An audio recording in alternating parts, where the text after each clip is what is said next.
خۆشحاڵم لە بەرنامەیەکی تری شەقام لەگەڵ ئێوەی ئازیز و خۆشەویست لەگەڵ یەکەم کارکتەری ئاینی لەناو بەرنامەی شەقامان لەگەڵ ئێوەی ئازیز و خۆشەویستەکەمە و کارکتەرش حاجی کاروان. حاجی جان بەخێر بی. قوربان و سپاس مەمنونم. بەر لەوەی بچینە ناو قسە و باسەکانی خۆمان هەموو کارکتەرێکی ئاینی هەموو پەرلەمانتارێکی خاوەندەنگی زۆر بۆچین و تۆ لەسەر بەرنامەی شەقام چییە؟ یەک لەو بەرنامە سەرکەوتوانەیە بە نەزەرێکی عەلامی من ئەتوانی بڵێ تێکەڵکێش بووە لەگەڵ لایەنی سیاسی و کۆمەڵایەتی و شەخصی و تقریبا وەک بڵێ ئەو کەسەی کە تۆ ئەیهێنی بۆ ئێرە زەرورە خەڵک بیناسێ شارەزای باخەڵی شارەزای ڕابردووی شارەزای ڕەوشتی یانی تقریبا لێرە هەڵێتە کێنی ئەوەی لە ژێر بەڕێ خێتە سەر بەڕە کە ئەوەش زۆر زەرورە یعنی مجاملەی تیانی یەکێک لە قووەتەکانی ئەوەیە و من ماجیبم بە جەنابەت بەوەی کە تۆ پێشکەش میوانەکەت ئەبینی پێشووتر کە بۆەوەی هەڵی سنجێنی و چۆن مقابل لەگەڵکەی ینی بەو سادە و ساکارێ شتێکی جوانە و لە ڕووی دیکۆرات و فەنیاتشەوە من سوپاسی ئەو بۆکوی عەلامیە کە بەڕاستی ئیبداعێکی جوانێک و ناسکە هیوادارم هەر بەردەوام بی. زۆر زۆر سپاس زۆر سپاس هاتنی تۆش قووەتێکی گەورەیە بۆ بەرنامە. دوو جار هاتوو ئەزام دوو جار هاتووی بەڵام جاری یەکەم خەتای خۆ بوو دوێنێ کە هاتیت ئێمە چوارشەمەمان دانابوو نازانم خوا پێم نەگرێ داڵغێ لە شۆ بۆ ڕۆژێکە قسەمان کرد چوارشەمەمان دانابوو تۆ بە سێشەمە تێگەشت ئێمە داوای لێبوردنەکەین خێری پیۆ بیۆگرافیایکی کورتی خۆت نوێ حاجی. من لە ئەسڵا ناوم کەنعانە یعنی باوکم کەنعان نەجمەدین ئەحمەدم ناوی ئەسلی باش دوای لە زەمەنیەوە کە بوو ڕادیۆمان دانەبوو بە کاروان و دوای حەجەکەم کرد بوو بە حاجی کاروان لە کەرکووک لەدایک بووم لە ساڵی 1970 لە گەڕێکی مام قاسم 5 براو یەک خوشکین باشە دایک و باوکشم هەل لە کەرکووک لەدایک بوون باشە دایکم باوکی بە ئەسڵ خەڵک منتەقەی سلێمانی و لای پیرەمەگرن و ئەو ناوەیە و خزمەکانە هەمووی لە کەنە سوورە و لە سلێمانی باشە باوکشم هەر خەڵک کەرکووکە و بەرزنجیە خوێندنم لە کەرکووک تاو کرد کە سەرەتا و سەرەتایی و ئیبتیدایی و متەوەستا من قسەکان بە کوردی زۆرەوە ناکەم بە کورکی خۆم قساکەم باشە نە تاوا باشە لە خوێندنا زۆر باش نەبووم ینی نەک لەوەی کە نامە خوێند بەس هەر ئەوەندە بوو ینی نامەزانی دوایی ئێستا بۆم دەرکەوت بۆچی ئەو هەم لە خوێندن زۆر حەزم پێ نەبوو بە هەزار حاڵ یەکێک لەو خێرانەی کە سەدام کردوێتی هەموو ژیانی شەڕ بوو ئەو بوو کە لە ترسی سەدامە خوێندنمان تاوا کرد ئیعدادەی تیجارەمان تاوا کرد بە هەزار حاڵ لەبەرەی پەنجام هێنا لە پۆلیسێ تیجارم تاوا کرد و چوون بۆ لە دوای ڕاپەڕین لە هەولێر و سلێمانی بووم لە هەولێر گیرسامەوە لە 95 ژنم هێنا خێزانم هەولێری و کچی مامۆستا جەمیلە و خەتیبە و معروفە لە سەش دوو کوڕ و دوو کچمەیە ژیار ڕێزدار یاران محەممەد. باشە یاخواخوا لێ نەسەنێ و تەمەند درێژ بن و ئێوەمان بۆ بیاڵە نازانم لە چۆوە دەست پێ بکەم من هەڵبەتە دایمان پرسیارەکەم تا ئەم ئاستەی ژیانە تا ئێرەی ژیانێ لە ژیانە ڕازیت ینی من هەم خۆم زۆر بە قەرزاری خوازانم لەبەرەوەی شتێکم نەبوو وەکو توانی بڵێ شەهادەیەک یان عیلمێکی گەورە کە بتوانم خزمەتی بەشەرێتی پێ بکەم و خزمەتی وڵە خاک وڵاتی خۆمی پێ بکەم بەڵام خۆی گەورە بە شتی تر بۆمی تاویز کردەوە لە ڕووی عیبادەتیەوە لە خۆم زۆر ڕازیم کە توانیمە لەوەتی چاوم کردوەوە عیبادەتی خواکەم کە ئەوە سەری هەموو شتێکە بەلای من و لە ناو ماڵەوە کەسم ئازیێت نەداوە لە ناو برا خوشکان و کەس و کارم خەڵک هەست ناکەم ئەوەی کە بمناسێ بە ناسینی نزیک ڕقی لێم بێ و ڕقم لە کەس نەبووە و لە ژیانەکانی لە بوارەکانی تریشە فەشەلم نەهێناوە بواری بەتایبەتی کۆمەڵایەتی ڕەفاقەت ماڵی کەسم نەخواردووە یعنی ئێستاکە بمرم لە خۆم ڕازی. باش ینی ڕازیت بەژیان لە ڕازیم دەژیان ئەگەر جارێکی تر لە دایک بیتەوە ئەگەر هەڵبژاردن بەدەست خۆ بێتەر ئەم ڕێگەی هەڵەبژێریتەوە ئەگەر ئەم ڕێگەیە پیرۆز نەبێ و جوان نەبێ و خزمەتی پێشی خۆم خەڵکی تیان نەبێ ڕێترم هەڵەبژارد چکە حیات بەشە جدیەکەی لێ دەرکەی دەرەوە ئەو دوای ڕابواردنە ڕابواردنەکانش کاتیە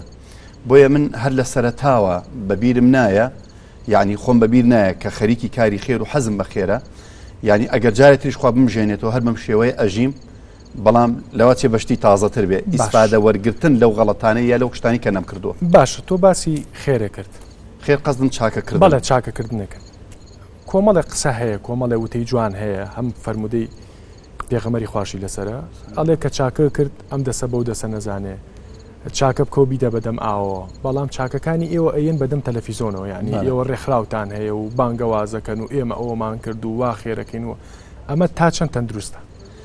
خۆی ئەو فەرمودەیە کە باسی ئەوە کات چاکت کرد فەرمودەکە بۆ شێوازە نییە باسەکە لەوەیە کە تۆ خەڵک کۆ بکەیتەوە بە خەڵک بڵێ من وا ئەەکەم بۆ ئەوە بڵێ من کردم بۆ ئەوە بڵێ تەنها باسەکە لە مەسەلەی ڕیایە نا بەڵام ئاەت چی ئەفەرمێ فەرمی وئین تبدوا الصدقات وئین تبدوا الصدقات فنعما هی ئەفەرمی ئەگەر ئاشکرایکەن نیعمەتێکی گەورەتر لەوەی کە بیشارنەوە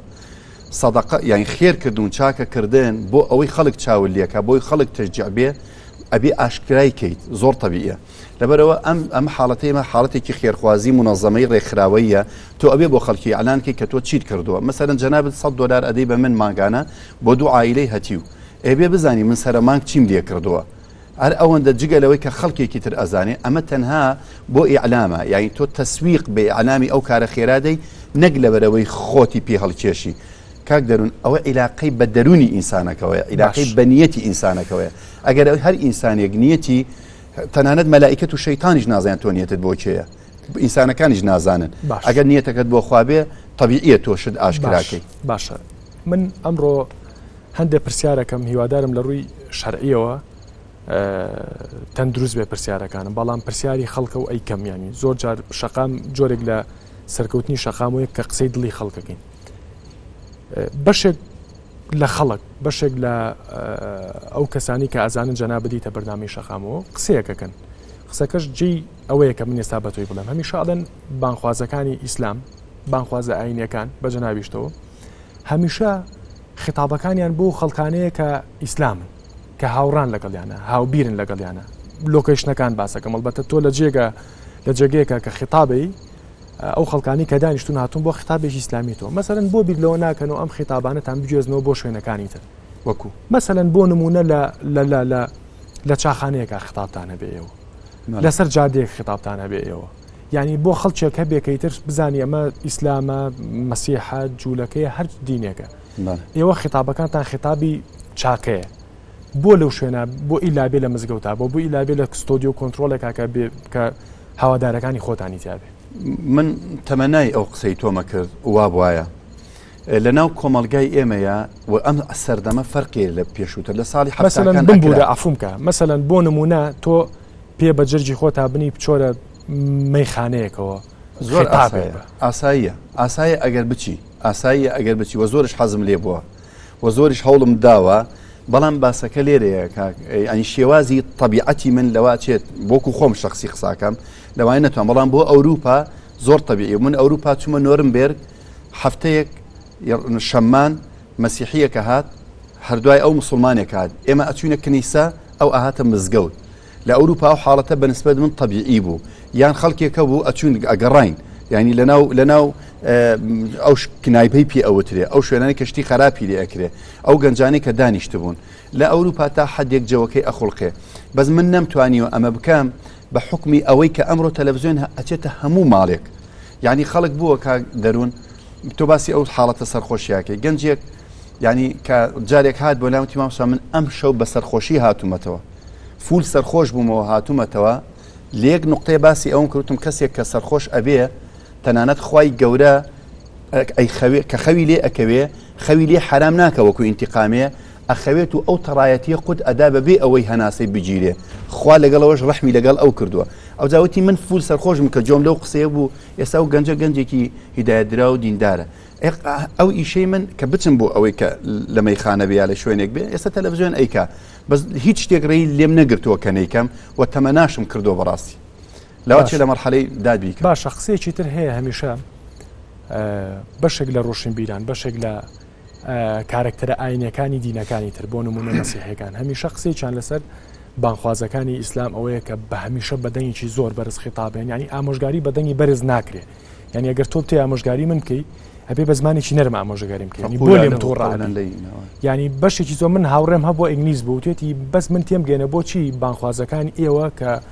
خوتبە ئەیەن هاوارەکەن ئایمە تا چەند خۆی بۆتە عرف بەڕێی من بۆتە عرف ینی خۆ دەنگ بەرزکردنەوە لە دینانیە بۆ معنایە ینی دینێک یا حەدیثێک ئەمری بە هیچ خەتیب و بانخوازێ نەکردووە دەنگ بەرزەوەکە لەوانەیە خەڵکێکی زۆر قەڵەباڵغ بێ ئەمەگەر بە هێواشی بێت خەڵکەکە خەویرێ بکەوێ بەداخەوە هەندێک جمعە هەیە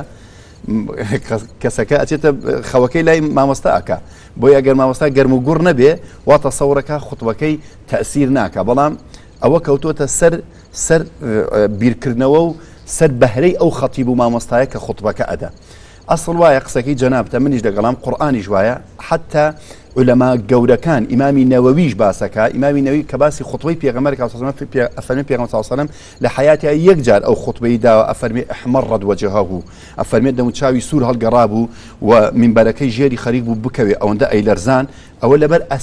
سەبەبێک بوو ئەنا خوتبەکانی تری هەمووی بە نۆرمالی بە طبیعی ئەڕۆیژ مع العلم سەماع و شت نەبوو لەبەرەوە بەڕاستی ئەوە بۆتە عورفێک علاقەی بەدینەوە نییە ئەوە ئەتوانم بڵێم ئێمە من قەدیم بەبیرم دێ مامۆستا مەلا عارفێکمان هەبوو زۆر طبیعی بوو مزگەوتەکەشی لەو سەر بۆ سەر پڕە بوو ئێمە نیو سەعات بەس بە پێ ڕۆژین بۆ خوتبەکەی زۆرش بە نەرمی بوو بەڵام خەڵکێکی تر بەڕاستی ئەوە خەلەلێکی مینبەریە خەلەلێکی خوتبەییە ئەبێ مامۆستاکان وەک جەنابەت وتت هادئتر بن نەرمتر بن تا بتوانن بچنە دڵی ئەو خەڵکی کە جۆ ئەگرێ باشە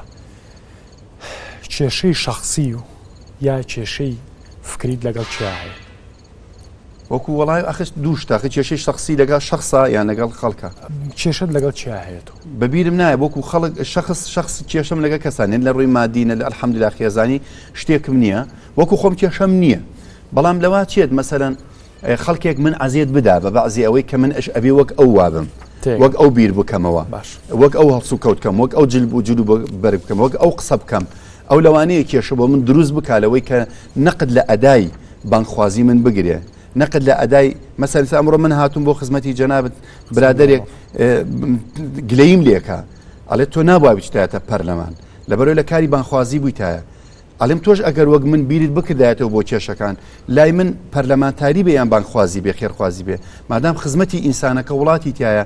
لەم مەرحەلەیە ئەم وڵاتەوە ئەخوازیە من بتوانم لەو مەیدانە ئەسپی باش دوورم مەخەرەوە من ئەڵێم تۆکو خۆش کێشە لەگەڵ کەسانێک بەس خەڵکەڵێ خەڵک کێشەی لەگەڵ توایە تۆ کێشت لەگەڵ بۆ نمونە دایمامە قسەی خەڵکە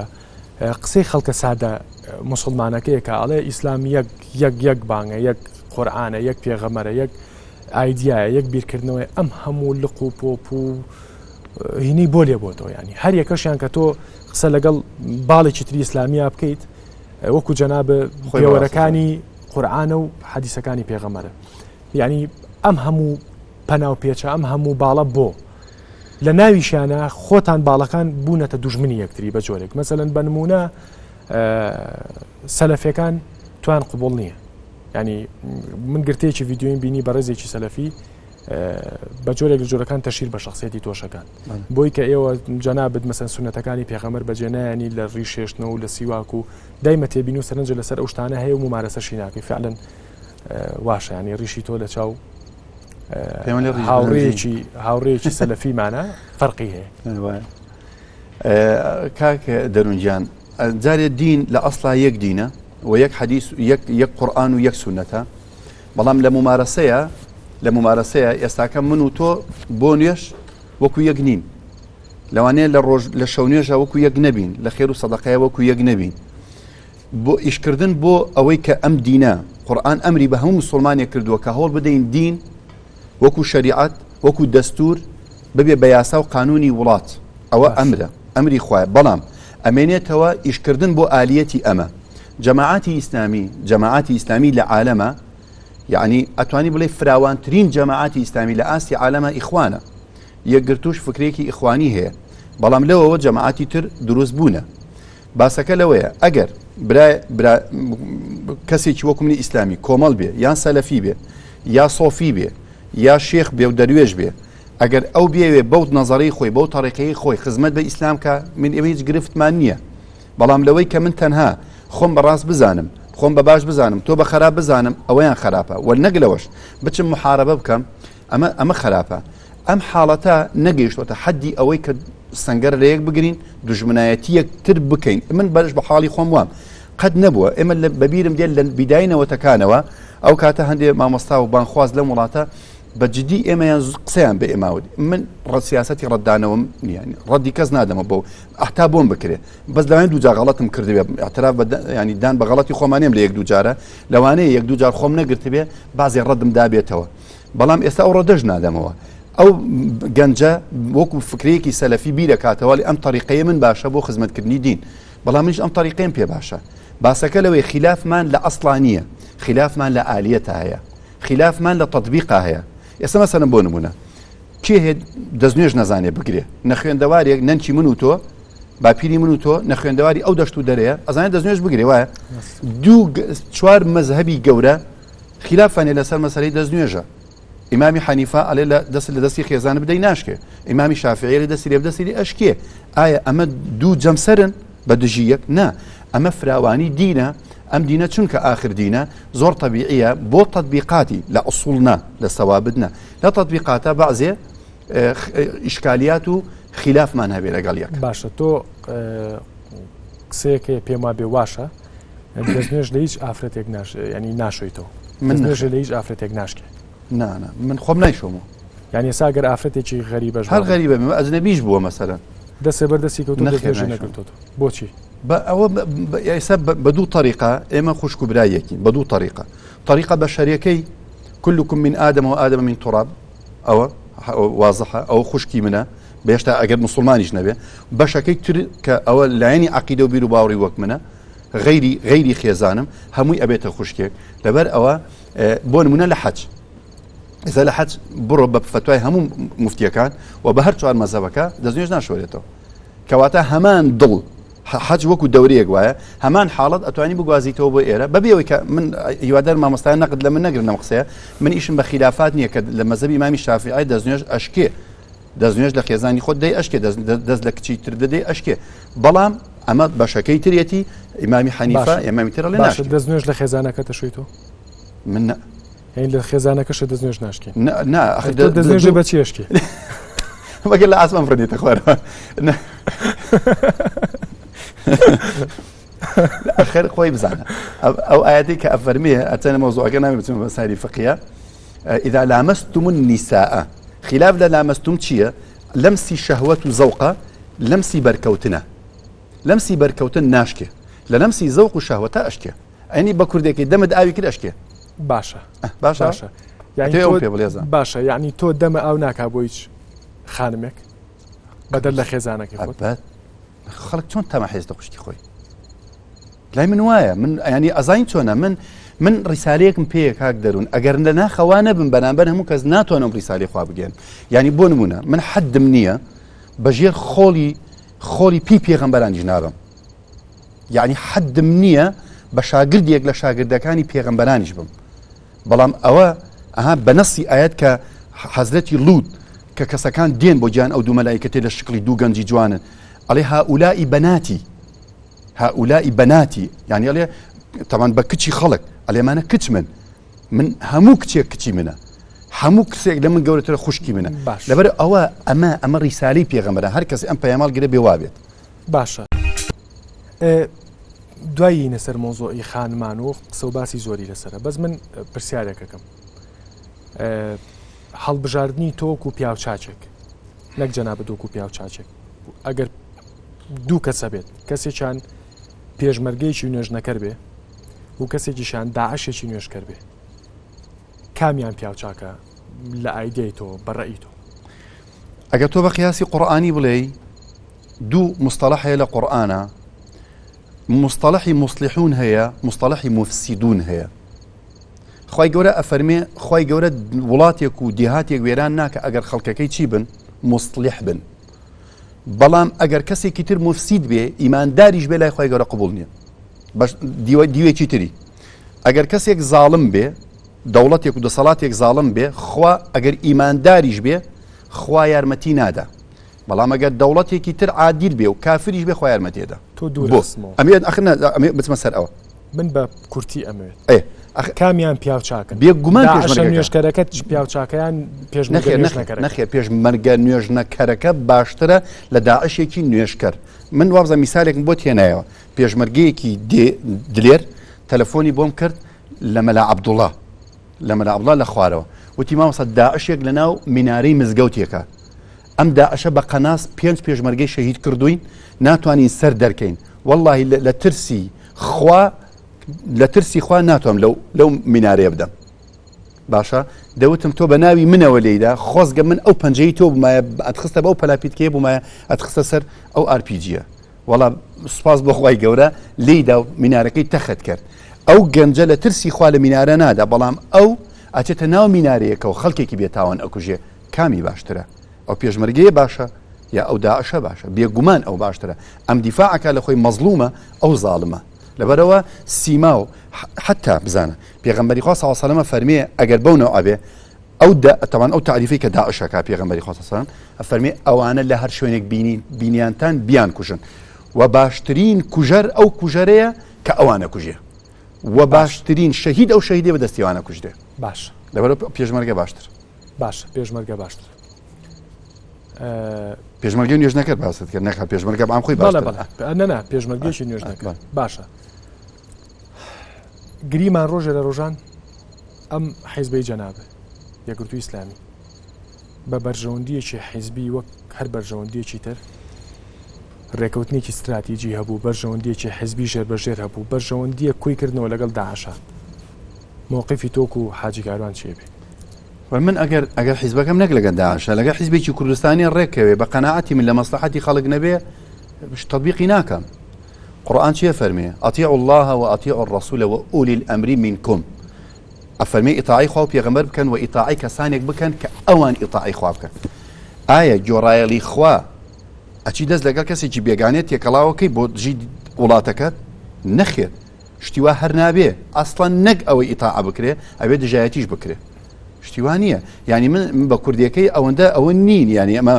کە ڕاستە لە ئینتیمایەتی حیزبیمانەیە هەتا ئەو کاتە من ئینتیمای حیزبیم هەیە لە بازنەی خزمەتکردنی دینی خوا خەڵک بێت بەڵام کە هاتە دەرەوە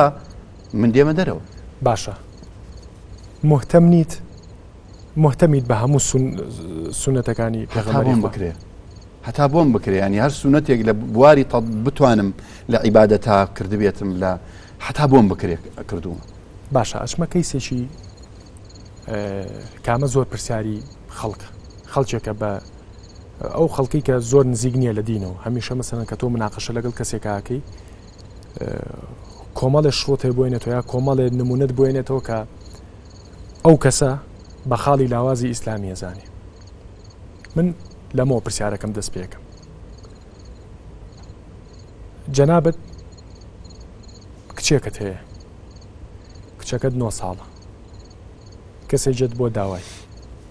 ئەتوانی بێی بەشوو 9 ساڵ بەڵێ شتیوانی ئەزان چێدەی تۆڵێ ئەی لەوەنی ئایشە خواری ڕازی بێشوێ بەڵێ ئەی بۆ ئایشە نەخێت مناسبەیەکی زۆر مهمەوە ڕاستەوەکەم زۆر گرنگە من لە سیلا خوێنەوە سیلا ئیبن هیشام تایەتی ئەلێ 9 ساڵ بووە 9 ساڵ بۆ کچەکەی بوو بەکری سەدیق کە پێغەمبەری خوا زاواجی لەگەڵا کرد بە پێی حەدیث ئەڵێ ئەو حەدیثەی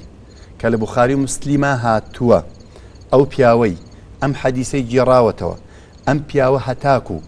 لە مەدینە بووە حەدیثی لێ وەرگیراوە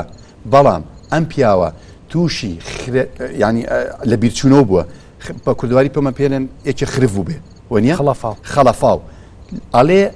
لە هینی ڕواتی حەدیث ئەڵێ ئەم پیاوە کە چۆتەوە بۆ عێراق حەدیثی لێ وەرناگیرێ ئەو حەدیثە بە پێی تاریخ لە دوای ئەوە لێ وەرگیراوە ئەوە یەک دووەم بە پێی سیرە بە پێی ڕۆژ بە پێی زەمن حەزرەتی ئایشە هەتاکو لە مەکە چەندێک بووە پێغەمبەر کە هیجرەتی بۆ کردو بۆ مەکە لە 12 ساڵی و 13 بووە لە مەکە خۆ لە مەکە نەیگواستۆتەوە هەتا ئەچێتەوە بۆ مەدینە لە مەدینە بە دەقیقی عمری ئەگاتە 18 ساڵ ئەو جاشۆکە پێغەمبەری خوا کەواتە ئەو حەدیثە بە پێی ئەو دراسە و دکتۆرەکانی بواری شەرع و فقه و سیرە و تاریخی ئیسلامی ئێستا کە دراسەکە حتا من فقێکی ئەوم بینی ئەمە ئەفوم کە کەواڵم ئەمە پەردە پۆشکردن نییە نەخێر ئەو حەقیقەتە ئەوەی تر غەڵەت بووە ئەوەی تر غەڵەت بەچ بەڵگەیەکەوە ئەوەی تر حەقیقەت بە دوو بەڵگە بەڵگەیەکیان ئەوەی کە ئەو کەسە حەدیثی لێ وەرناگیرێ ینی ڕواتی حەدیثەوانی کە حەدیثیان وەرگرتووە ئەڵێ ئەو پیاوە کاتێک چۆتەوە بۆ عێراق حەدیثی لێ وەرناگیرێ لەو کاتێک کە چووە کەی حەدیثەکەی وەرگیراوە کە چۆتەوە بۆ عێراق ئەوە بەڵگەی حەدیسی بەڵگەی چکەوە زۆر مهمە ئەو حەدیثەکان جێی مەوسوقن. بەشی دووەم چییە؟ بەشی دووەم ئەو تاریخەیە بۆ نمونە ئەو کاتی پێغەمبەری خوا صلی الله علیه و سلم لە مەککە بووە، عائیشە چەند بووە؟ ئەبوو بەجەهل ئەچێتە ماڵێن زلەیەک لە خوشکەکەیدا لە ئەسمادا، عائیشە عمری چەند بووە؟ عائیشە لەوێ لای کەم 12 ساڵ بووە، خۆی ئەڵێ خۆی باسەکە بە پێی ڕیوایەتەکان و چکە دوو شتمانێک کاک دەرن، یەکیان قورئانە، دووەمیان سیرەیە، سێمیان حەدیثە. ئەوجا ئەمە بە پێی حەدیث ئەم ئینە وەرگیراوە وەقعی وەرگیراوە، بەڵام بە پێی سیرە وانیە. لەبەرەوە بەم دووشتە حەزرەتی عایشە بە 9 ساڵی شووی نەکردووە بەڵکو بە 18 ساڵی شووی کردووە. جا من دراسەیەکم بینی یەکێک دکتۆرای لەسەر ئەوە هێناوە لە ئەزهەر بە دەقیقی زۆر جوان باسەکەی سە بەعزێکی ترم بە خەیاڵ نییە. باش بەشێکی زۆری زاواجەکانی پێغەمبەری خوا سەڵاوات لێ بداگە باس کرد صلی الله علیه وسلم بەرژەوەندی بووە. مەسەلەن بەشێکی مثلەن لە زاواجی یەکەمیان کە بەرژەوەندی ئەو کاتی هەم منتیقەکە هەم خۆشی ئەوە بۆ کە ئەم زاواجە بکات. من ئەمە ئەەکەم بە نمونەیەک بۆ جەنابەت. تۆ ئێستا مانگی 8 ملیۆن دینارە هەیە. 4 ملیۆن بۆ چوارەکەی ترڕە بۆچی 8 ملیۆنە هەیە لە قایمەی من ئەی بەچیم ئەو من حەقم نییە 8 ملیۆن وەرەگری وەکو پەرلەمانتارێکی لیستی یەگرتو ئیتر من حەقی وەم نییە تۆ چوارەکەی ئەی بەچی دۆکەی ئەی بەچی و مشکلی خۆتە خۆت و خوای خۆ. بەڵام تۆ بۆ ئامادە نیت، یعنی ئەمە شتێکی هەڵبژاردنە، بۆ ئامادە نیت مەسەلەن خۆ ئیمکانیەت ئێستا خۆشبەختانە باشە خێزانێکی تر دروستکەیت، خێزانێک کە بۆ بەرژەوەندی و خێزانە بێت، خێزانێک کە 4 مناڵی هەتیوی هەیە، خێزانێک کە پێویستی بەم مەعیشەت هەیە، بۆ لە ڕێی زەواجەوە بەرژەوەندی خێزانێک نابوژێنیتەوە. قسەکە زۆر لێک قەوسێکە زۆر جوانە لە بەرژەوەندیە. بەرژەوەندی ئینسان لەکوێیە؟ بەرژەوەندی من لەکوێیە؟ بەرژەوەندی خاوخێزانم لەکوێیە؟ بەرژەوەندی من وەکو شەخص جیایە، بەرژەوەندی خێزانێکم دروست کردووە جیایە. بەرژەوەندی خۆم لە ناو خێزانەکەی خۆمە بینمەوە ئێستا، نەک بەرژەوەندی خۆم لە ناو خێزانێکی تر دروستکەم. لەوانەیە بەرژەوەندی کەسێکی تر تۆ ئەوڵ تۆت من بۆیە چوومەتە پەرلەمان بۆیە بانخوازم لەبەر بەرژەوەندی خەڵک پێش خۆم ساڵی بەرژەوەندی خۆم اینجا ئاخر ناتۆ باسی خێزانە خوافتکە من نەچمەتە دەرەوە بەرژەوەندی تر خۆ نە ئاخر ناچۆن ئێستا من ینی بۆ نمونە باشە ینی ئێستا تۆ پێت طبیعیە لە پێناوی کە مناڵەکەی خۆت برسی نەبێ مناڵێکی تر برسی بێ نەخێر ئاخر ئەوە ئەزانین تۆ باسی زەواجە من ئەمێ ژیانێک دروستکەم ئەم بەم ژیانی خۆم ئەو خوای گەورە 4 مناڵی دا پێم ئەمانەت بتوانم خزمەتیان بکەم و ئەو خێزانەی کە لەگەڵ من لێم ڕازی بێ. ئەم مەسەلەی زەواجە کاک دەرونجان زەواجی دووەم لە ئیسلامە بۆ حەل هاتووە بۆ حەل نە ئەمرە حتا تەشجیعشی تیانە هەر تەشجیعی تیانە ئەمر نییە فقط بۆ حەل هاتووە ئەم وڵات و بەشەریەتە ئەوەندە دڕندن لەگەڵ یەکتری ئەکوژن و شەڕی حربی عالمی یەکەم و دووەم و شەشەم و بیستەم دروستە بێ خەڵک زۆر داماوە بێ و بێکەس ئەکەوێت لە جیاتیەوەی ئافرەتانە بە مەلاین خەڵک لەوە بکە ئەوە بۆ حەل دانراوە. بەڵام ئەوەی ئیلا کەسێکی دیار بێ کاکە من ناتوانم بە کوردیەکەی با من یەک میسالێت بۆ بجێڕمەوە مامۆستایەکمانە 3 ژنی هەیە کوڕێک هات بۆلای وتی مامۆستا زۆرم خوێندێتەوە لە ژنی دووەم هاتوومە بۆ لای تۆ ئیسفادە لێ بکەم تو هەم تطبیقت کردووە 3 ژنت هەیە دووەمیش لە شەرع دکتۆرایە ماشەڵڵا مامۆستایەکی بەڕێزە چی ئەوێ ئەم دوو ژنە ینی تا من بیکەم بە دوو ژن مامۆستای چ خۆی لێداوتی کاک دەرنوتی ئەوەندە غیرەتەی ئەوێ ئێستا دوو یعنی تۆ ئەوەندە غیرەتەکەی لێگەڕێ نیتەوە بۆ دووەم ژن نیمە ئەوها ینی باسەکە لەوەیە بۆ لەبەرەوەی ئیستعدادی فکری ئیستعدادی جسمی ئیستعدادی ڕوحی ئیستعدادی عائیلی و حەز چونکە ئەمە حەزە بە ژنی دووەم حەزە ینی ئەبێت تۆ حەزێکت تیابێ و ئەبێ زەمینەت بۆ خۆشکرد بێ و ئەبێ تەشجیعێک هەبێ و ئەبێت دڵی خێزانی یەکەم و مناڵت لێ نەڕەنجێ ئەمامی ئەسبابن باشە لەبەرەوە من بە کوردیەکەین سرم نایەشێ پەڕی پێوە ناپێچم باشە هیوادارم ئەوە بێت پێشما بێ براژن دڵپیسی شەلیو دژن بای خۆی هەموو ژنێک غیرە هەیە هەموو ژنێک غیرەیە غیرە دڵپیسەکەمان ناسە کردوەوە کردومانە بە غیرەجا من بەڕاستی ینی خێزانم زیاد لە حەد خۆشەوێ يعني ئەوەندەم خۆش ئەوێ دڵم نایە یعنی نەک بەوە ئەسڵەن جاروای بەگاڵتەش ئەمێ گاڵتە بکەم لەگەڵی هەستەکەم ئازیەتی ئەدەم دوایی ئیتر عزری بۆ ئێهێنمەوە يعني مستحيلة يعني من بردمة قالبي أودي مستحيلاتها كمن جنيكي تربية مو إلا ما قال بلمشي إنسان باشا خزانك أم رسماء بينات علي ما شاء الله عليه هارون الرشيدي لنا كمال خانما بم رسماء بيتعقد نابه نخير لو أنا باي بشريكي خوي وكو أفرتي با بلام يعني أجر جنيك بياوكي خوي بناسية جوهري بياوي خوي بناسية کە پیاوێک چاوی لە شەرەف و ناموسی خەڵک نەبێ بە تایبەتی کاک دەروون دینداری ئیستیغلالکەی بۆ بەدەستهێنانی حەز و ئارەزۆکان دینداری ئیستیغلالکەی بۆ منسەب و خۆ دەوڵەمەندکردن بۆ خەڵخەڵەتاندنی خەڵک زۆر خەتەرە ئەکری خەڵکێکی تر وەکو ئیعلامیەک دوور لە هەموو کەسێ وەکو گۆرانی بێژێک دوور لە هەموو گۆرانی بێژێ ئیستیغلالی بەعزێ کچان و ئەمانە بکەن لای من ئەمە لە مەزەی منانە يعني من بحكم يوي قصي خير أكم من أو بون منا أو رسمة مثلا من جيرم خوارد وق أو بياوم لياتو كخوي كركي سوار كربن سوار جودريجي كبن هادو كان سوار بين قليا كان يكي دابز اسم من وام لياتو كرو كتشتي كلاو أكي عليه كرو كتشتي كلاو مجبورين جاي كينوا جاي كي توا كدر أشي جنجن حزكن رسم بقرني جنابة وجهي إعلامي رسم اللي قال ناقرن إيش مشكلتي هكاك درون أما حالتي زور طبيعية أصلا زور خم أبارين بلام أكري أو كسب معجبة بشخصيته وكسايتي تو رسم قرتن يعني شيء إشكالي يعني باشا أما أم حالتي لايمن كانت يكلاوي كربم لايمن وق أو مثلا يكلاوي كتشش بي قسيان بوبكي أما حالتي كتبي بلام وق جيرم خالد ونازم بتاني قسيان بوكي ألين بأفرد بتاني قساكا جاي أنا كي توا ألين بس بوبيا قساكا نازم تسيب كم يعني أما اشتاقي وكنت نزلن حفتة وش تزردني أنا ونيا بله أما تنزل حفتة حود أما تنزلن حفتة وشش زار ونصو نوني خانم بو حمي خانم بيشان هذي بيوك عفرين بو أو بياوي دفاع لشرف وناموسي عفرتاني ولاتك هيك باش عفرين بو أو بياوي كإسلام هاتوا باشا دفاع لجنك بس طبعا وانية ورا قصي باشا أنا تنزل وبوكو تنز باس مانكت باشا هیچ کاتێک ئەمە تۆزێک ڕاشکاو ینی تۆ لە کۆتاییە پیاویت هیچ کاتێک نەفسە تینوو بووە بە کارێکی ناشەرعی لەگەڵ خانمێکە بەڵام لەبەر دینەکەت ڕێت بە نەفسێ نایابێ نەخێر کاکتەر زای بۆ ینی ئەبێت من ئەمە مجاملە نییە حەزەکەم یەک شتێکت پێ بڵێم هەر ئینسانێک بە تایبەتی ئەهلی دیندار چونکە من زۆر تەجروبەم بینیوە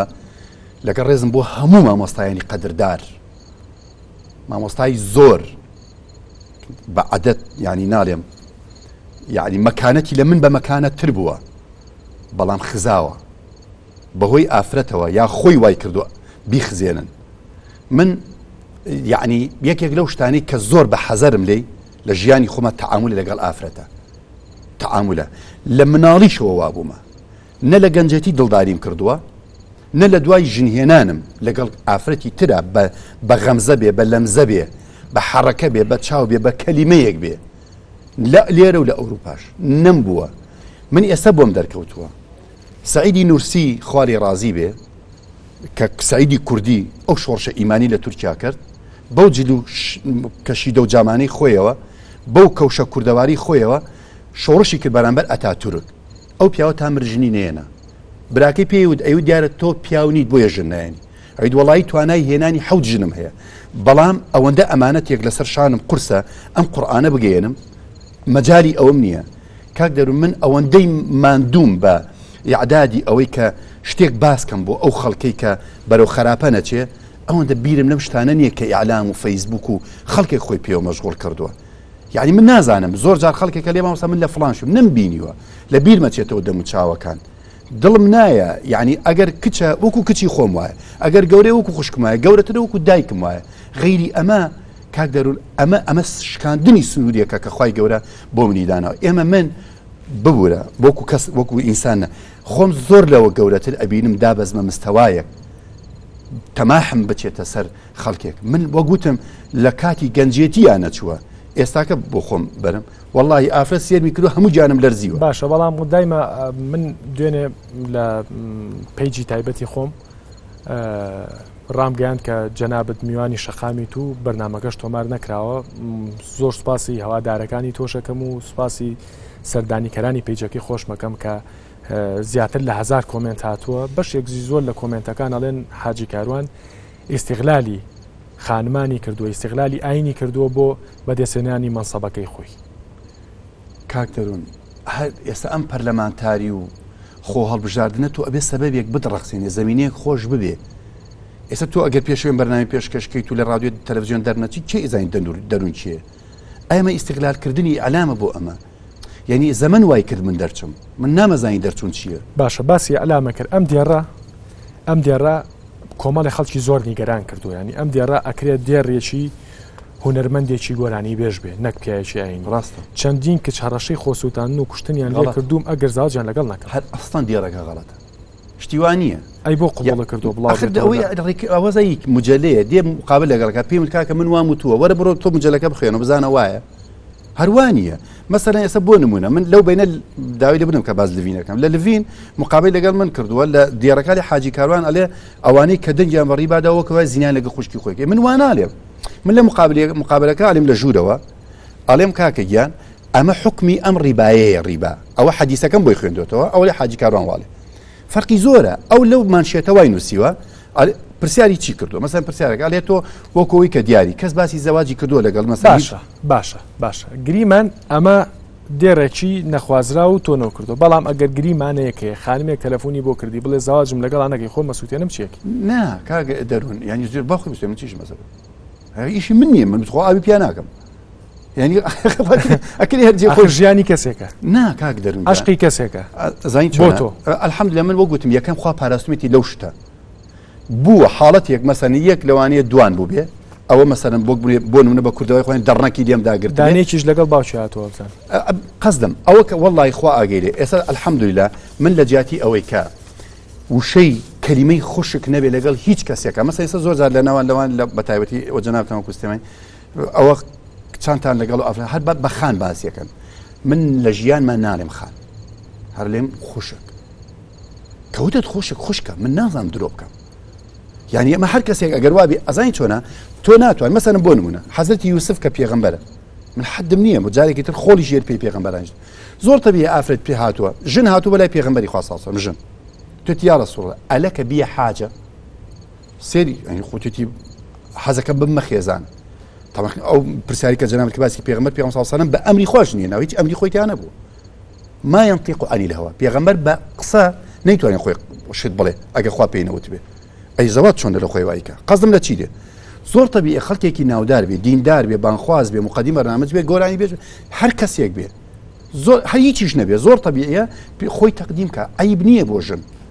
کەمی نییە بۆ ژن زۆر تەبیعیە. من جارێ بۆ نمونە باسی بێوەژنم کردم کاکە جێم بێوەژنیە زۆرەیە دەوڵەمەندەرەکان پارەدارەکان بێنن هاتمە دەرەوە لە بەرنامەژ نێ تەلەفۆنی گوتی مامۆستا دێوەرە لە خۆتەوە دەست پێ بکە من مستعیدم وتم کاکە من لە دوای خۆمە باسم کردووە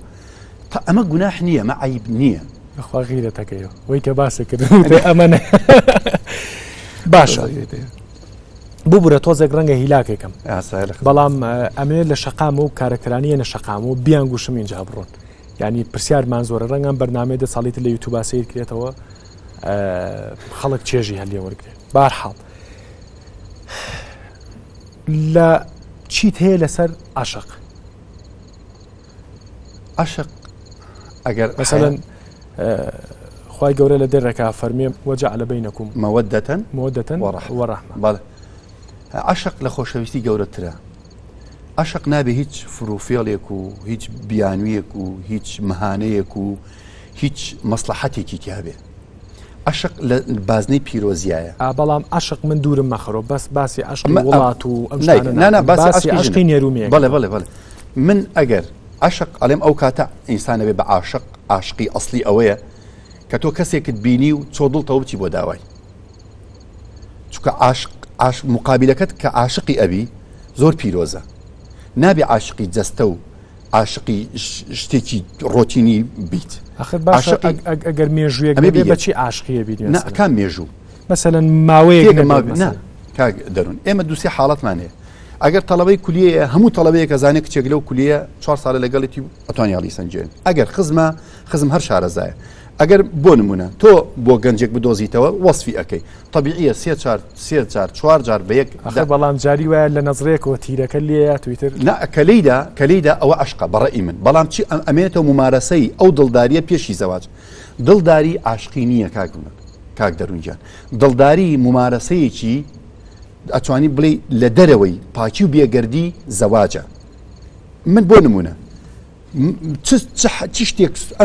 ئەم شتە سنووردارەکە ئەم دڵداریە ئایا بەس قسە بێ ئەگەر قسەیە باس چی بکرێ ئایا دەستبازی بێ ئایا چوونە دەرەوە بێ دابنێ ئەمانە هیچیشی ڕووی نەدا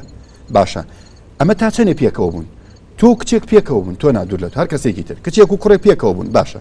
ئەم کچ و کوڕە پێکەوە بوون زانیمان لە یەک شارەزا بووین دوای بە عەمەل نەهاتین یەک ساڵی ڕێک پێکەوە بووین فەرموو ئەم کچە بێت دەست بنێتە سەر قوڕانکەیکی لەگەڵم کوڕە نەکردو ئەگەر کردبێتی کوڕێکی ترە هێنە باشە لە دوو یەکەم فەشەلی هێنا لە دووەم فەشەلی هێنا ئەکری ئەم کچە بەس زمانە ببێتە مەلعەبە و لوعبە بەدەست کوڕێکەوە ئەمە لەبەرەوەی یەکتری تاقیکەنەوە بۆ کچ چییە سیارەی ئینە ترایە چه ترای پێ بکە باش عاشقوانی عاشق من ئەڵێم عاشق ئەوەیە کە تۆ لەگە خێزانی خۆتا لەناو بازنەی شەرع عاشقی دڵداری من ئێستا من خۆم دڵداریەکەم حالیان لەگە خێزان دڵدارینەکەی زەواج فاشلە لەزەت لە حیات ناکەی لەزەت لە ژنداری ناکەی لەزەت لە خێزان ناکەیت دڵداری ئەوە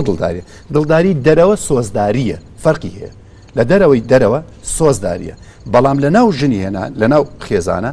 عشقایەتی و خۆشەویستیە پێغەمبەری خوا صلی الله علیه وسلم کە وەحی بۆ دێتە خوارەوە کە ئەچێتەوە سەری لەسەر بە وەحی سەری لەسەر سنگی ژنە کە ئەمرێ سەری لەسەر سنگی ژنە ئەوەندە پیرۆز بۆ ئەوەندە خۆشەویست بووە لەلایەن لە ناو هەموو سەحابەیە 400 سەحابە کۆبەتەوە سعد کوڕی مەعاز پرسیاری دێکا لە شەڕ دێتەوە وازانێ خۆی خۆشەویستە لای پێغەمبەر صلی الله علیه و سلم یا رسول الله کێت خۆشەوێ ئەفەرمی عایشە ئەوە عشقە ئەو عشقەی لە نێوان پێغەمبەر و خێزانیانە بووە کەسی تر نەیکردووە بەڵام پێشتریش نەیکردو باشە خۆ عاشق نەبووی هیچ کات عاشق بووم کاتێک کە خێزانم هێنا و مارەم کرد پێش نەخێر ئەبەد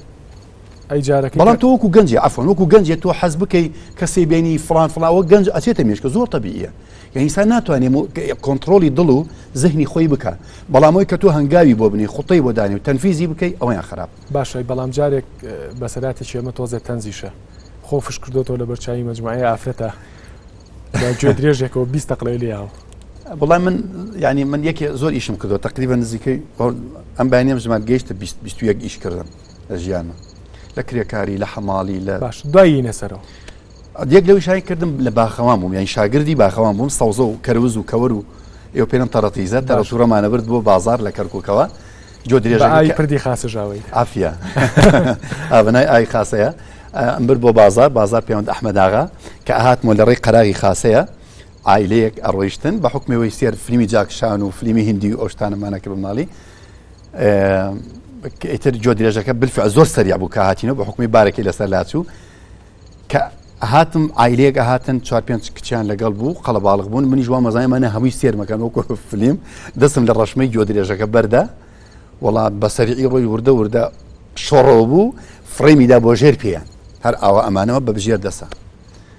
ئیتر لەو کاتەوە بۆ من بوو بە دەرسێک ئێستا بیرەکەم وەڵێم خی گەورە منی ڕەخسان بۆ ئەم ئیشە چونکە تەبیعیە خەڵکێک زۆر جۆل لێ بگرێ ینی من ملیۆنێک خەڵک جۆم لێ بگرێ یەک نەفر جۆم لێ بگرێ وەک یەک وایە بەلامەوە معجیب نابم بەخۆم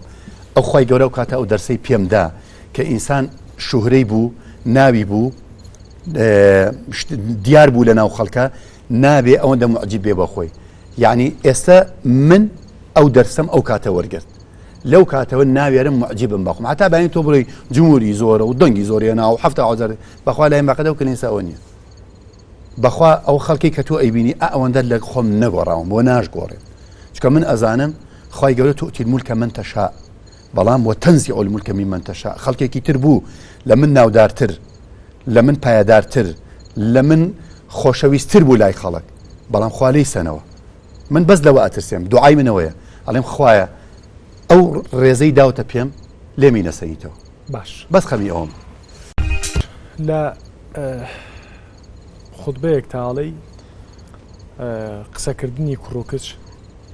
لە دوای دەیشەوەیەوە کاتێکە داو ناوە جایز نییە مەڵێ پێشی دەش جایز نییە پێشی جەش جایز لە سعات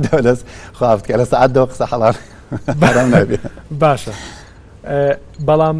تۆ خۆت لە شوێنێکی ترا ئەڵەی شەوی وا هەیە سەعات 2 شەو من جوابی خانمان ئێمەوە کە کێشیان هەیە گرفتیان هەیە نازانم چی من عادەتێک کاک عادەتێک لە سەعات 9 بەڵام جار وایە ئەگەر ئەومە بێ تا 10 چونکە بەڕاستی ئێستا من هاتوومە بۆ لای جەنابەت ئەمڕۆ ئەو کاک سامیم لەگەڵ بووە بە سانیە و بەدەقە تەلەفۆنی من نەکوژاوتو یعنی لایەکم کاس بووە وەک گۆرانەکەی ئەوەی هین هەیە ئەڵێ چێلێکی بەرزی لە ژوور سرم بێ بەقەت باڵای شەم هەمووجا خێزانم لێگە مردی من کێرێکت بۆکەم لە شێوەی تەلەفۆن من جوابی تەلەفۆن دەم ماندوم بەڵام لە نوۆی شەوەوە جواب نادەمەوە بەس وتومە جاروایە نەمکوژان تۆ سەعات 2 بۆم هاتووە یەک جار هەڵم گرت ئافرەتی وتی فریام کەەوە بتم چرێت خوددادەمە لە تەواریم فریای چیت پیاوەکەم لێمە دەمە قورجۆ بگەمە سەر خۆماکەم تەلەفۆن بۆ پۆلیسکە قەزم ئەو وەک لەوانی بۆک میسال باسم کە ئەنانە مستەحیلە هەر ناتوانم زۆر ماندوم بەڵام وەڵی بەس لەبەر خاتری هەو ڕقم ناگۆڕم ئەڵێم یەکەم خێری یارمەتی خەڵکم زۆر پێداوە بە دڵی خەڵکی پێخۆشەکە و واجب شێ لەسرم ئەمە نیعمەتێکە خوا بە پێغەمبەرانیشی نەداوە ئەنا وەکو قسەکردن بالفعل جایز نییە باشە جایز نییە بەڵام تۆ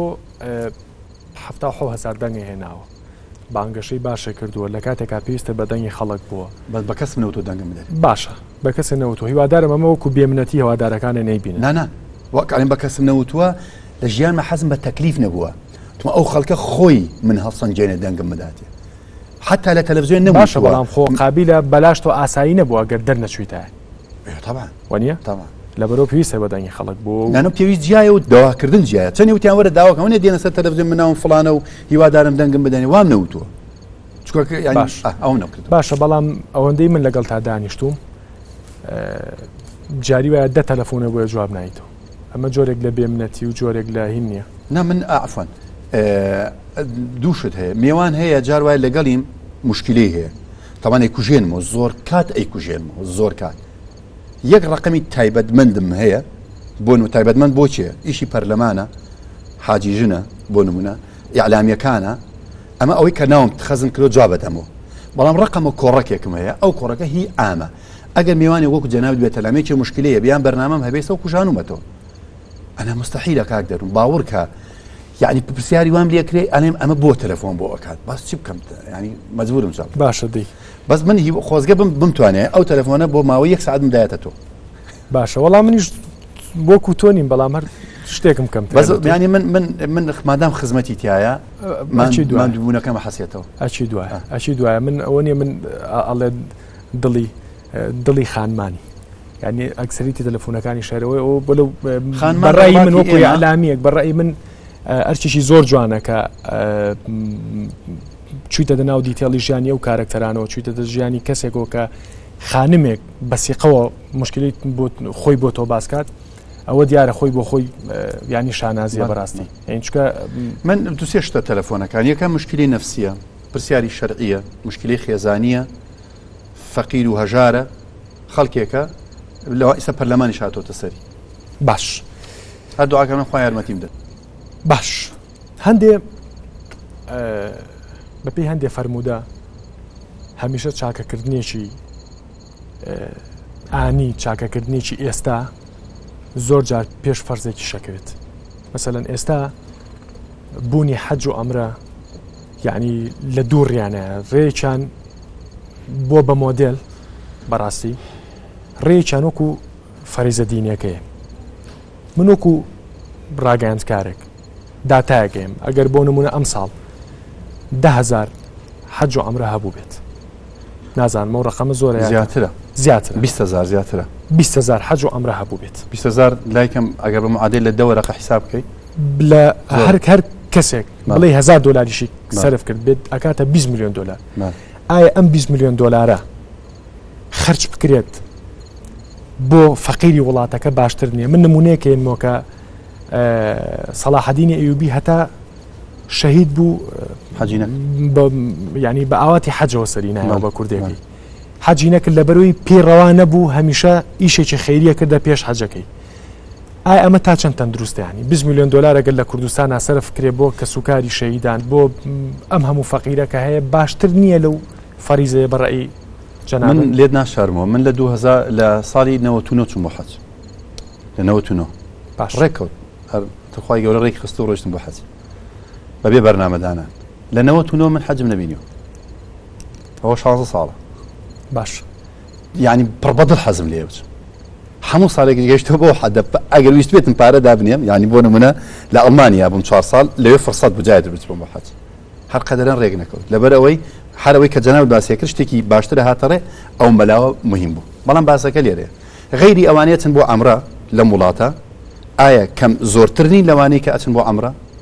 ئەوە بۆ جۆرجیا ئەوە بۆ تورکیا ئەوە بۆ مەغریب ئەوە بۆ قوبڕس ئەوە بۆ یۆنان ئەوە بۆ ئەوروپا ئەوە بۆ خەلیج جارێ بەس بۆ دوبەی ئەو خەڵکی کە ئەچێ ئەزان دێمە سەری باش سەغڵ نەبوو بەڵام فەرقەکە ئەوەیە کەسێکی دینار بۆ خێر ئەچێت ئەزان بەڵام کەسێکی تر گەنجێک بۆ خۆشی ژیان ئەگەر نەقەویست مقارنەی بکەی ئەوە زیاترە لەوەی کاتێ بۆ عەمرە بۆ بالفعل من باسم بە ئاشکراوتم لە محاضەرەکانم لە وتەکانم ئێسش ئەیلێ تکاکەم لەو ئیماندارانەی کە حەزیان بە عەمرەیە وەڵڵاهی من لە هەمویان زیاتر حەزم پێ بەڵام باسەکە لەوەیە لای کەم بیکەن بۆ نمونە 3 ساڵ جارێ 2 ساڵەکەی تردا بنێن بۆ ئەوەی کە خێرێ بکەن گەنجێک بەبیرم دێ مامۆستا محەممەدێکمانە بخوا ئافریکا بەرنامەی هەبوو ئەم مامۆستا محەممەدە وەفاتی کرد لە قەبرستان بە دیارە وەستاوی کە ئەیان ناشت پیاوێکی ئەختیار لە تەنیشتم بوو باسم وت پیاوێکی زۆر دیندارە وتی ئەم مامۆستا محەممەدە پارەی دانابوو بۆ عەمرە وتی من نەمزانی دوایی زانیمە کوڕەکەی من ویسێتی ژنمارە بکە پارەمان نەبووە بەنەسەن ئەو وتی بۆیم باس کردووە وتم مامۆستا وەڵی ئەو شتێکی وامە بەدە سەرات و دوعامە بکە خوا پارێکمە بۆ ئاسانکە و کوڕمەوە ژنمارە بکە وەڵاوتی بۆ بەیانی هات پارەی بۆ مێنەوتی ئەو پارەیە پیاوێکی خێرخواز داوێ پێم من نەمزانی خۆیەتی پیاوێکی خێرخواز داوێ پێم ئەو بمێنە دواییتی بۆم دەرکەدەم پیاوە ناو خۆی نووسی بوو ڤیزەشی گەڕابەوە بچێ بۆ عەمرە ئەو 15 وەرەقەی هێنا بۆ ئەو کوڕەی من کوڕژنیە ناو مامۆستاش مرد ئەوە عەمرەیە ئەوە حەجە لەبەرەوە ئەگەر بۆ نمونە کاک دەروون یەقینت بێت لە پێرێەوە لەواچێ دەگەنج تەلەفۆنی بۆ من کرده بێت دەگەنج بۆ ئەوەی کالی مامۆستا ژنە مارە کردووە وەڵڵاه ناتوانم بیگوازمەوە دەگەنج باشە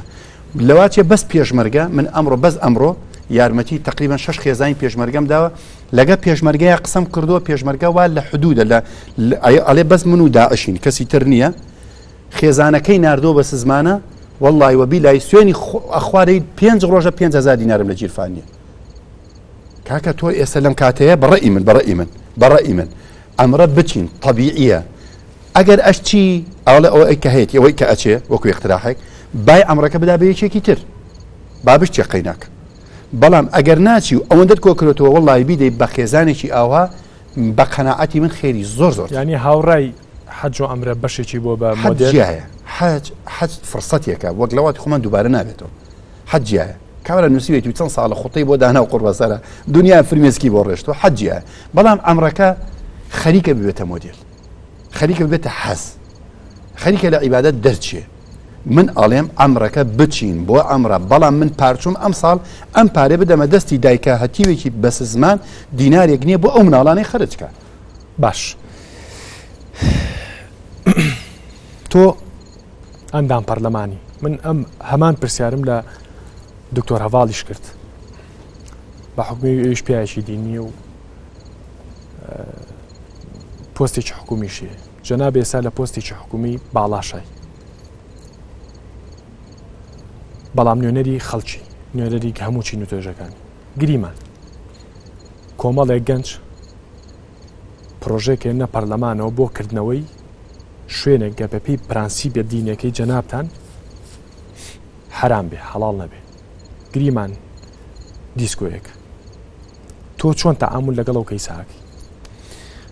طبعا ئێستا تۆ ئەمە لە بەرەبەری دروستکردنی وڵات هەین وا خەریکی دەستورین ینی هەتا دوێنێش یەکلا نەبووبەوە کە ئەم مەسەلەی ئاین چۆن لە دەستورا جێ بێتەوە تایبەتی ئیسلام کە سەرچاوەیەکی ئەوەیە لە ئیسلامە کاک دەروون باشە وڵات یەک تێ ناوی مەسیحیە وڵاتە وایە بۆ منە لە هەولێر ئەنکاوە هەیە لە سلێمانی شوێنی تر هەیە ئەم مەسیحیە تۆ ناتوانانی منعی عەرەقی لێ بکەی و ناتوانانی منعی دیسکۆشی لێ بکەی بە پێی شەرع ئەگەر بۆ نمونە موسڵمانێک بڵێکی ویسکی شکان لە دوکانێکە هی عەرەخۆرێکی شکان ئەم عەرەخۆرە هاتە لای من وەکو ئیسلامیەک حکمی وڵاتەکەم ئەبێ پارەی عەرەقەکە بدەم ئیسلام هەیە ئیسلام ناتوە منعی ئەو حاڵەتە بکە ئیسلام تۆ تەنزیمی ئەو حاڵەتە بکە کابرا بە دینی خۆی بە کوردەکە باس لەوە نیە من ڕێ بدەم بۆ نمونە ئەم بابەتانە بکرێت باس لەوەیە ئەمە قانون تەشریعەکە دووەم مەرجعت هەیە لە وڵاتە مەرجعەکەی پێوترێ مەرجعی فتوایە هەندێک شتێ لە دەرەوەی توانای علمی منە یعنی من کەسێکی بانخوازم عالم نیم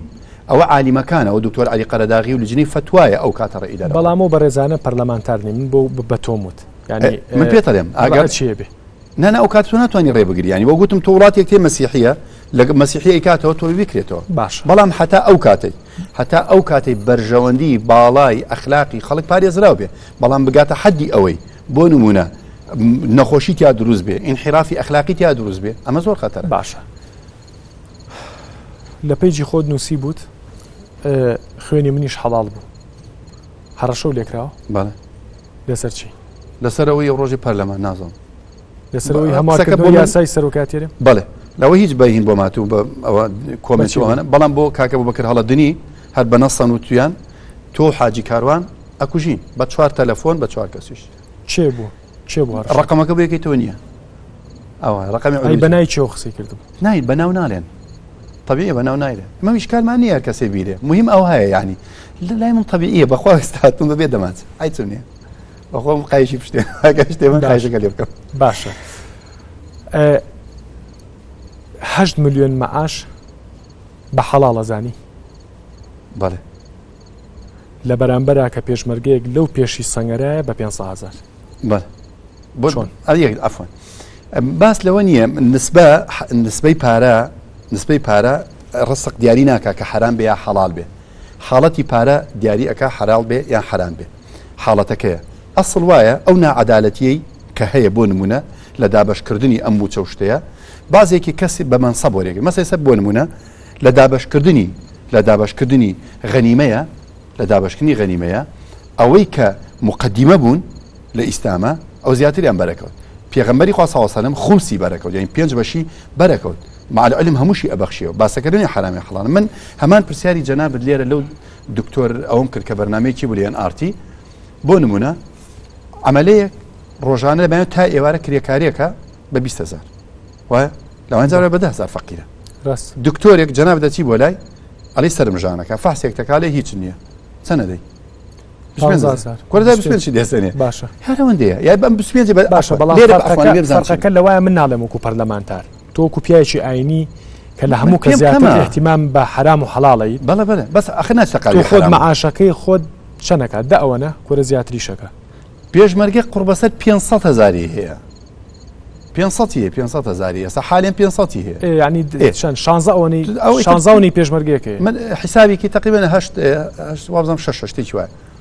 تقسيمي كي سوت ليه بابا 6 صحيح كاك 3 مليون كاك 8 مليون بخوا شانزوني بيشمرجيك كاك درن من لقلتان من يعني باش بحالي خوم همان رأي جنابتم هي بلا من بحرام بيام نكردو من بغدر بيام نكردو من بخيانة وغش بيام نكردو او شتاني كرسق حرام كان لشرع امية بلا طبلينا عدالتيه كي او كسي كبو بسبب دروس كرني امنا عدالتيه منهم اجم منهم باش دارم يا حكم راني تنصالي امولاتيه ويكردو كنيتوانيو جيان وبجيبي بيشمركه خوشكه او من نيم بس من اونده ضمير مرتاحه كجناب دلي خير راس بكوت شبنا زاني اما ايريم ليره بو ايلم لبروي كمن لقل اويان خوا اجل تاي استاك بجماردن 120 بيشمركه لايكم يارمتيم داوا بيج قالوا كبريندار بونا ديا بيشمركه كري خانوم بوي بياكل بخوا رومه شومه لاي خلق روشكين بوما يعني من لقل نوم وانا ضمير مرتاحه كتشمتنا خدمتي بيجمرك بس ام معاشه وايا بلا من قال اوي كجناود باسيكي ام 8 مليون رجيفاني من 4 مليون ريكي بصافي اتي بو يارمتي داني او فقير وجاري ك دسكورتا 4 مليون كي 3 مليون كي بو سياريه 6 مليون مان امينه ام 6 مليون هبك ابرا قديم قصيه قبل بستماني او درا تشي بدن بشكل تشي بدن بچاي تشي بدن بكراز بو دادناهي بخوا مالياتو باشە هەندێک پرسیارێ لێ یەکەم بەس بە سەریعی جواب بەرەوە ئەگەر بکرێ بێگوشە درۆ کردووە بە دڵی خۆ حەزەکەی چاکەتەکەش داکەنە درۆ کردووە بەخوا کاکە دەروون کە ئەرێم سوێنم خوارد لە دنیا یەکێ لەو شتانی کە ڕقم لێو بێ درۆیە ئەزانی لە کەی فێر بووم مناڵ بووم باسی شێخ عەبدولقادری گەیلانیان کرد کە دزەکان ئەیگرن چێ پاری پێیە و تێتی من پێمە دەبەرەوەی دایکی پێوی تۆ درۆمەکە هەموو ئەو دزانە لەسەر دەستی شێخ عەبدولقادری گەیلانی مناڵ بوو هیدایەت لەو کاتەوە من فێری ڕاستگۆیی بوومە معلوماتی جەنابن لە مدیرەی ئەمن لە دوای انتفاضە گیرام دنیای شاقم خوارد و کارەمە وقت لەسەری درۆم نەکرد وتی چەکە تەڵگدوتم خۆم تایم بڵێم نە وتی بۆڵێ وتم وەڵی نازانم درۆ بکەم حتا لە ئەڵمانیا کەیسەکەم تەقدیم کرد شتەکانم ئەوەی ڕاست بووتمە نازانم لە ژیان هەر لەو شتێک کە ڕقم لێبێت درۆیە باشە لە ئەڵمانیا درۆ بکە هەموو شتێکەکە باشە لە ئەڵمانیا و باس کرد بە ئەڵمانیا شتێکم یەکێک لە کۆمنتەکان کە بۆم هاتبوو نووسیبیان حاجی کاروان بینراوە لە مەزبەحێکی تێکەڵە مابوو الحەمدولillah نەبەخوا هەر لە ساڵە لە ئەڵمانیا چوو بێتیشیت باش تێک دۆجێڕ بۆ خۆشی برایەک مێنە خۆم گەورەتە زۆر گاڵتەتیە ناوی عیماد پشتم ژانێ کرد چون بۆ دکتۆر دێوتی بۆ مەسبەح وتم چی بکەم کاکە جایز نییە بۆکو مزگەوتمانە لە کلزین کردشن دوو جار مەسبەحمان کرد پیاو ساعاتێکێکی تامان لەوێ عیبە بچی بۆ مەسبەحی پیاو حەزەکەم بزانین مەسبەحی پیاوە بەڵام هەمی خراپەکانە لەوێش یا بێت تێکەڵاو بێ وتم باشە چی وتی عینەکی لەحیم بکە چاوت ئەگەر تۆ ئەدا ناوەڵا نەچم باشە دزی و کردووە ئەبەت مستحیلە هەندێک گوناح هەیە ئەگەر بووم کردایخەوەی باشە ئەگەر دزیم بکردایەکە ئەفۆن لەگەڵ مبەڕیرێنەوە بەس من یەک شتێکت پێ بڵێم بۆ معلوماتی کەنە بە مەلاین دینار لەبەردەستم بووە ئێستاش ئەمانەتی خەڵک جاروا بووە ئەو خێزانەی من لە یەک مناڵمان بوو ژیارمان تازە هەملی بوو لێ من ئافرەت حەزی بە خواردن نەبێ جار وایە خێرخوازێک مەڕێکی هێناوەتی سەری بڕن ئەو مەڕە هێنامە ماڵی خۆمان سەرمان بڕی خێزانم بە کوردێکی پێدەن ئەوەی کە بێزۆکەم وتی تامان گۆشتمان ناخوارد خوا ئەگەر ببیرم نابێ یعنی ئەو کاتێ دوای انتفاضە بوو لە 95 و ئەوانە خەڵک ئەمی دەستی کردو وتی وەڵی وەختە شێتم بۆ یەک تۆزیە گۆشت وتم ئەو پیاوە ئەو حیوانی داوە بە ئێمە بۆ خێر نەک من بێنە ماڵە وتی دەی باشە بەس یەسقانەکان وەڵڵاهی یەسقانم نەهێناوەتە ماڵە نەمێشتۆ یەسقان بکوڵێنێ ئێسکی حیوان نمونە زۆر بێ ئەمە قەزم لە چی دێ من دنیا پارە بەردەستمان بوو ئێستاش حالیان من بۆ نمونە سبەینێ مەوعیدم هەیە یەکشەم مەوعیدم هەیە بچم بۆ کەلار یەک خێرخواست 7 ملیۆن دیناری داکم بیدەم بەو ئاوارانە بە پارەی بنزینی خۆم ئەچم نەک بەو پارەیە بە پارەی بنزینی خۆم ئەچم بۆ کەلار نەک بەو پارێ باشە لەگەڵ ئەوایت ئەگەر ڕۆژە لە ڕۆژان ئەمە پرسیارێکی نەخوازراوە دزیەکەت کرد ئامادەی عقوبەکەی چی بێت بۆ خۆ دەگەر عقوبەی خۆت دانی چی لە خۆتەکەی هەر ئەو عقوبەی کە یەکەم لە قانون هەیە ئەو عقوبەی کە لە قورئانی شایە کامی تەطبیق بێ حەڵاڵە دەسە ببڕن ئەی بە هەر کاردووکی هەردووش ینی هەردووکی قانون بەڵام دەستبڕین لە ئیسلام ئاوهانیە کەژ دزی تەوری لێ بدەین ئەبێ ئەمە دوو جار سێ جار دزی کردبێ ئەبێت تۆ هەموو شتێکت بۆ دابین کردبێ کابرا لە تێریا دزی بکە ینی ممارەسەی کردبێ نەک گەنجێک دزیەکەکە و کەسی وا هەیە منێ ناسم لەسەر گەنم دزین قوربەسەرە 6 مانگ بەخوا چوومەتە ئەحداسی ئەم وڵاتە ئەحداس ئەوەی مناڵان BBC هەر BBC دزیوە 6 مانگەوە لە سجنە 10 ساڵ نابێ قوربەسەر باشە ئەو هەموو نەوتەش دەزیرێ کەس حکم نادە باشە بێ قسە بکەن ئەوە نەیەکن بەڵام چی جۆلێک ئەیکەن و هەڕەشەتان لێکرد وەڵڵام لە هەڕەشە ناترس باش نمونەتان زۆر بێ گەورەترین گوناحی خۆت چییە کاس پێی جارێ بۆ وەخشتێک بە جەنابەت بڵێم گوناح ئەسڵ وایە یعنی ئینسان بێ ستریکە گوناح نابێت تۆ ئیعلانیکە بۆ نمونە بۆ نالم لێم مەکە و پرسیار ئەیکەم جواب دەم بەس ئەگەر بۆ نمونە ناکرێت تۆ گوناحت کردبێ ئێستا باسی بکەیت چونکە خوا کە تۆ گوناحەکەت کرد بۆ خەڵک نەیزانی خوا سترتی کرد ئاوە بەس تۆ کەیسە باسێکی سترەکەی خوا لادەی نابێ هەر کەسێک گوناح هەتا کابرا دێتە لای مای عومەر ئەڵێ خوشکی زینا حەکەم پێم مەڵێ بەس گوناحی گەورە کردووە نا الحەمدولillah گوناح من لە گوناحی بچووکە دەرێ وافت کە تا من ئەوەی کە بە گوناحی ئەزانم لە خۆمە لە ژیانمە لەوا چێت مەسەلەن حەقی خوام نەداوێت لە ئیشەکانە نازانم بازی شتم کرد باشە بە قسەکان تا زۆر پڕید لە دینە یعنی زۆر پڕید زۆر متەکاملی زۆر باش تێگەیشتووی کەس ناتە حەدی کەمال مامۆستا ناڵێم زۆر کامل بوون بەڵام دینارێکی متەوازعیت بۆ خۆت پێ دوایە ڕۆژە لە ڕۆژان مەسەن دایمە هاوشێشەیەکەیە کە دیناری زۆر بەدین لەپڕ هەڵەگەڕێتەوە زۆر جار بە زمانی خۆشتان بێدینیش لەپڕ هەڵەگەڕێتەوە بۆ ئەو دیو پێ دوایە تۆ دەزار وەکو کەرکوچی هەولێر لە دیندار چۆ وەستێمانی دینار ئەمە دینار لای ئەمە دیندارەکە منێکم بە دیندار بە سلەیمانی و بە هەولێری بە کەرکوچیم دیندارە لە دینداری تا بە زمانی خۆتان پێ دوایە لە شعورتانیە ڕۆژە لە ڕۆژان هەڵگەڕیتەوە نەخێر لە چی هەڵگەڕێمەوە لە چی هەڵگەڕێمەوە تڕێکم بڕیوە لە حەزات چاوەڕی مەلەکل مەوتەکەم بێ ڕۆحەکەم لێ بسەنێتەوە لە حەزات واللهی تەمەنای ئەو لە حەزەیەکەم نەگەوەی کە بێزارم تەمەنای ئەو لە حەزەیەکەم بە ئیمانەوە بچمە لای خۆم من یعنی یەکێک لەو دوعانەی کە هەمە خوا بە پاکی بمباتەوە بەلای خۆی بە مەقامێکەکەمانمەوە بەڵام حەزت لە هیچ بارێکی هونەری نەکردووە من ڤیددیۆیەکی کۆنت هەیە نواندنەکەی ساڵی نەوەتەکانە تەمسیریە تەمسیلەکەیت و لە تەمسیلەکەش ئاپیاکی خۆڵ بڕی ڕەشوە وەرەگرم ڕەشۆرەگری ئەوە چۆن بوو ینی حەزت لە مەجای هونەریشە ئەمە تازە دەستمان بە تەسویرات وشت کردبوو لە تەلەڤیزیۆنی گرتوویتر برای خێزانم کاکوسامە ئەو مخریجە تەمسیلیشتی زۆرەیە ئەوتی بۆ دەورێ نابین وشت وڵای کاک من نازانم بەس قەدیم ببین دێت تەڵەبایەتی لە سەف دوی متەوەستە بووم دەورێکیاندا پێم لە مەسرحیەکمان کرد وەکو حەزم لێ بوو بەڵام دوای هەستەکەم پیاوی ئەو مەیدانە نیم یعنی ئەوەش پیاوی خۆیەوە بەڕاستی ئەمە حەزمە تەسەنەوەشت نییە نەمزانی وتم کاکە بمنێ بەڵام دەورەکەیان هەردا پێم بەرحاڵ تقریبا پێش 6 سڕیانەوە کرد دەورەکە ڕۆی بەس تا ئێستا نەمبینیوە حەزەکەم بزانی هەر بە جددی نە لە تەلەڤیزیۆن بینیوە نە لە ڤیدیۆ شتێرم کردووە دە باشە حەزی لە دەنگ خۆشیەوە بزانم زۆر ئەی دەنگە ناخۆشە دەنگم لە هەندێک ئەڵێن تۆزێک خۆشە بەس لە گۆرانی نا ینی من گۆرانی بەس بۆ خێزان مەڵێم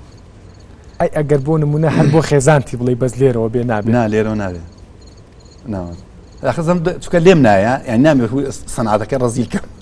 وڵای خۆقەی چێکە خۆ گۆرانی بێژ بەلەوانێ قورئان یەک ئەوە بکەم یانی ئەوش تا ئێستا تاوان